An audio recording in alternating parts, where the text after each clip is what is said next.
Hello, my name is Padmanandi and I'm here in the London Buddhist Centre Shrine Room.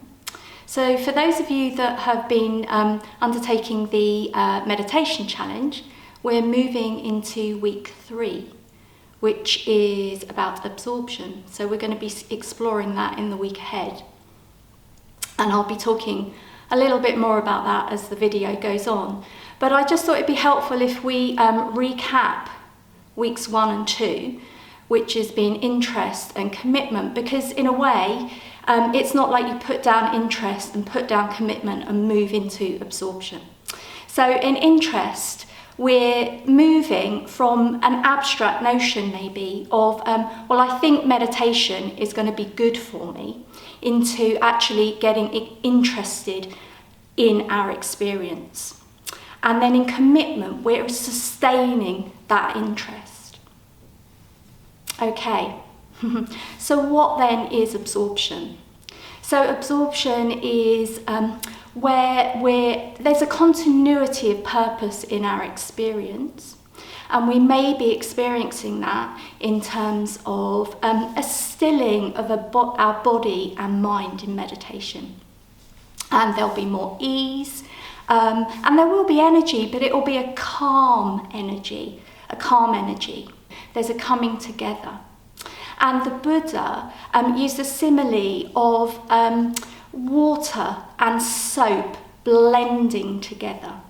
So our mind and our body are blending. And we might not just experience this in meditation, we might have times where we experience this as well off the cushion, and I'll speak a little bit more about that, about how to cultivate absorption off the cushion as well. So I wanted to share a story with you to illustrate how we cultivate absorption. So there's a story from the Buddha's life, and he practiced, so he went forth from a life of luxury, and he practiced meditation and different meditation techniques very, very intensively. And you could say that he became very, very accomplished. But what he realised was that he was, in a way, leaving the body behind, and these practices were very austere. And it's said that he was eating 1 grain of rice a day. And he realised that that wasn't the way for him to seek the truth. So he left behind his meditation teachers and the people he was meditating with. And he had various experiences. And he sat under a tree, and he brought to mind, what came to mind was an experience he had under a rose apple tree. So each year, his father would, who was like a king of the Shakyan tribe, would ceremonially plough a field. And the Buddha-to-be, Siddhartha, as a small boy, went with his father and sat down under a rose apple tree. And the Buddha recollected how he was so contented and so at ease that he just naturally dropped into a deeper state of absorption. It just naturally happened. He didn't force it, he didn't go with the intention of that happening, but because he was at ease and relaxed, he naturally dropped into a deeper state of contentment and happiness. So the Buddha-to-be thought, so the practices I've been doing, we were forcing and willing an experience into being, and we can't do that. It's we can't force and will absorption. So what does that mean for us as meditators, and what does that mean for us in our lives, and how do we cultivate absorption?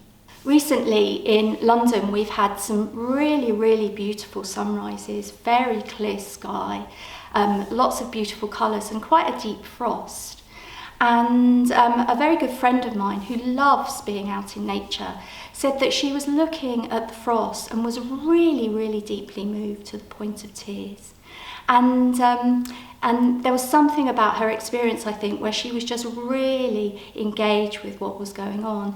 And for me, for example, I really enjoy reading. And I find that when I'm really absorbed in a good book, that I'm at ease and I'm calm and I'm happy. There's that sort of unification of my body and my mind. I'm really absorbed in what I'm reading. So I think there's somehow, how can we cultivate more of that? And it's going to be different for all of us, how we cultivate that. So we need to find that in our own experience. But how can we do that in meditation as meditators? And what I would say is that it's almost like our meditation practice, and each time we sit, it's a bit like a good story. We have a beginning and a middle and an end. So the states we bring off the cushion into the cushion really matter. And it's not like we shouldn't meditate when we're really distracted or we've got a strong emotional experience going on, but they will matter.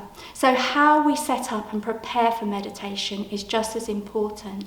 So we can just sit, really get comfortable, really shuffle, just shuffle it out, and take your time to set up well. Set up well, get your posture. So you're going to be able to sit at ease and relaxed. So that's the beginning, set up well. And then the middle is the actual meditation practice. So we're really getting interested in our experience, in the sensations of our body, and also the breath as well. How can we cultivate interest in the breath? So the breath coming and going. So we just have a light attention on the breath in the body. So we're not forcing or willing the breath, we're allowing the body to breathe itself. And we're just placing a light attention on the breath. And if we go off, which we will, just come back, just acknowledge that is in a moment of attention and awareness, and just come back to the breath in the body. But keep that sense of connection with the body throughout the meditation, whatever meditation practice we're doing. And what we might find as well is the more that we pay attention to our experience, the more we can coalesce around our experience, whether that's the breath or sensations. So with sensations, for example, we might really want to bring our attention to our hands. Our hands, there's a lot of sensation in our hands, and how can we get really interested and curious in those sensations? So throughout our practice, we're just keeping that awareness as we're meditating. And then we're ending the practice as well. So we don't just barrel out of meditation, we don't just leap up off the cushion, but we just sit for a while absorbing our experience, however that has been. So we're just sitting. So I would encourage you to have a beginning and a middle and an end to your meditation practice. Set up well, really pay attention, and then give that time at the end to absorb your practice. That's a little bit about absorption. So keep going with the meditation challenge. Good luck, and keep going.